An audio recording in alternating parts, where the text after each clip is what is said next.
wafdi ballaaran uu hogaaminayo wasiirkii hore wasaaradda madaxtooyada Soomaaliland mudane Maxamuud Xaashi Cabdi oo weliyo wasiirkii hore dibadejinta Soomaaliland Cali Saciid Reegal ayaa si ballaaran galabnimadii maanta loogu soo dhaweeyay degmada Celaf Weyn ee galbeedka gobolka Sanaag waxaana soo dhaweyntaasi ka dhex muuqday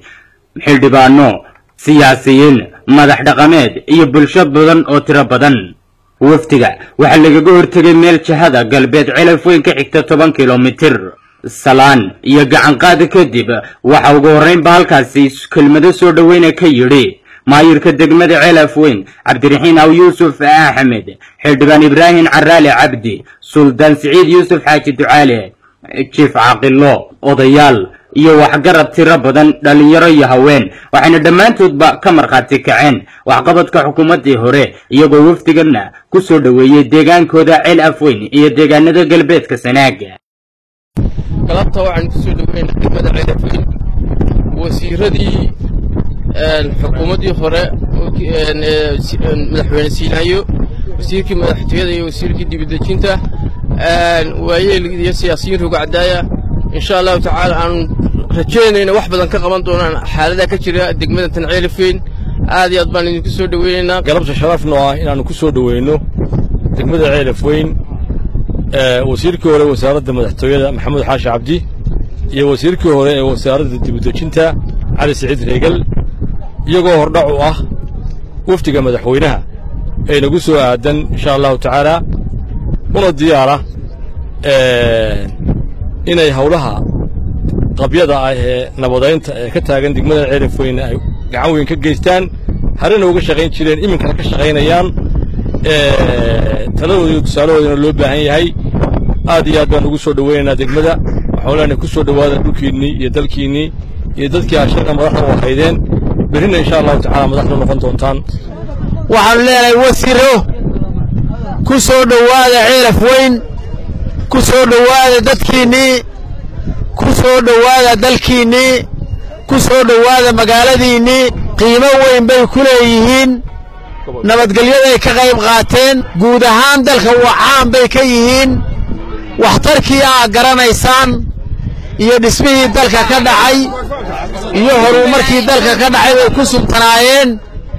nabadda gobolka Sanaag bay ku suntanaayeen waxaan leeyahay waxaan idinku soo dhaweynaynaa qalbi furan iyo gacmo furan iyo waji farxad leh baan idinla qaybsanaynaa waxaan leenahay ku soo dhawaada degmadiinii ku soo dhawaada shacabkiinii ku soo dhawaada dadkiinii waa leedin baahan yahay waa leedin tabay waxaan leeyahay gacmo furan baan idin fidinaynaa hawle badan baa yaala soo dhaweynaynaa waa degmadiinii ku soo dhawaadaan leenahay tafadalu gacmo furan baa idinku soo dhaweynaysaa degmada iyo dalkuba iyo dadkuba waxaanu leenahay walaalayaal waxqabad ayaa halka kan diyaar loogu yahay dadkuna waa idin diyaar waxaan u sheegayaa ragii muliya ka lahaa lama soo dhaweyn karo Maxamuud Xaashi Cabdi iyo cidda uu wato ku qosa quranjo waa la soo dhaweynayaa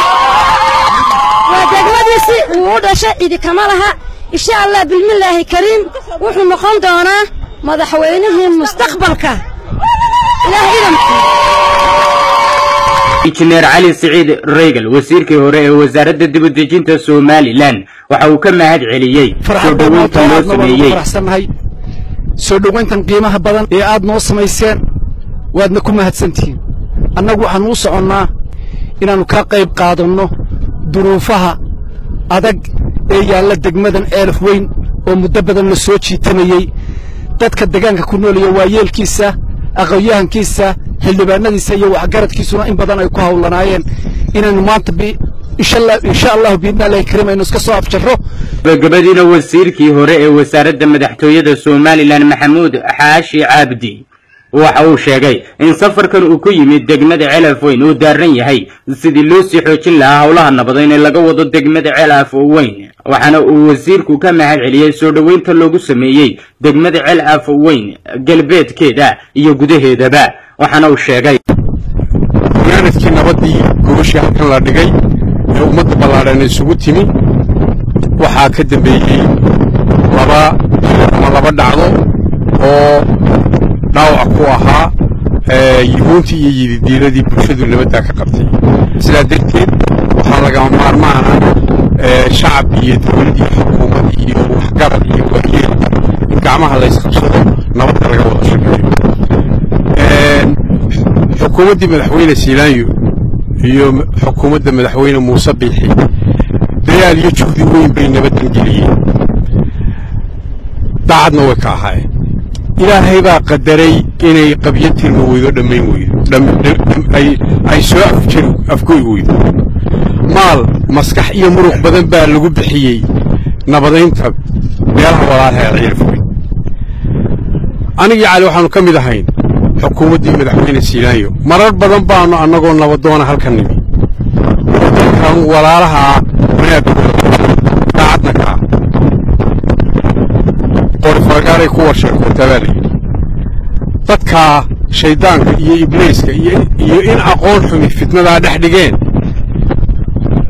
iskumanaanu dirin iskumanaanu eegin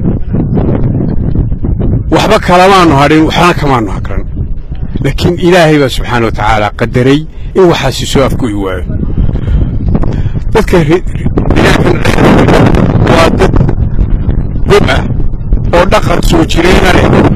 waa dad caws iyo ceel wadaaga waa dad maxaa ka caana qowmiyadda soomaaliyeed dhulkeeda oo dhan oo naanays iyo hargurigyo gaara leh habar lama baadayaa dadka kale wuxuu ku abtirsadaa habraha abtirsiima isugu raacaan laakiin abtirsiimada reer Ceelaf Weyn iyo deegaanadani ee habar lamaan waxay salka ku haysay nolol iyo dhaqan iyo iskaashi ayay salka ku haysay waxay ahaayeen dadkani dadaan hore isu dilin ayay ahaayeen waxay ahaayeen dadaan weligood culuubin waxay ahaan jireen dad iska kaashada wanaag waxaa waajiba in wixii dhacayna wax laga qabto waxaa sidoo kale waajiba in laga hortago mashaqooyin iyo dhibaatooyin kale inuu ku soo kordhaa dhaweyntan waxay noqonaysaa soo dhaweyntii ugu ballaadhneed ee loo sameeyo waftiintan leeg oo soo gaadha deegaanadan Ceelaf Weyn maxamuud cabdi barre bulsha TV Ceelaf Weyn